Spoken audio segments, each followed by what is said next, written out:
IFM News. IFM News. Palengke Report. Naimbag abigat mo, Idol Lawrence. Inti man na ti presyo, ti Karne ti Baboy, itatangal daw iti Chendaan iti Laoag City.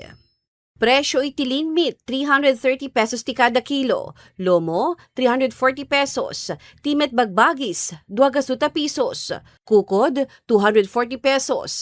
Timet ribs, 330 pesos. Longganisa, 360 pesos. Tiduri, 240 pesos. Maskara, 280 pesos. Ken ti favorite tayo nga bagnet, ket 650 pesos. Dayta pa ilay nga rad Idol Lawrence ti presyo ti Karne ti Baboy itatangal daw iti Chendaan tayo iti Laoag City. Para iti price watch tayo iti Palengke Report, daytoy ni Idol Tony G. Tatak IFM.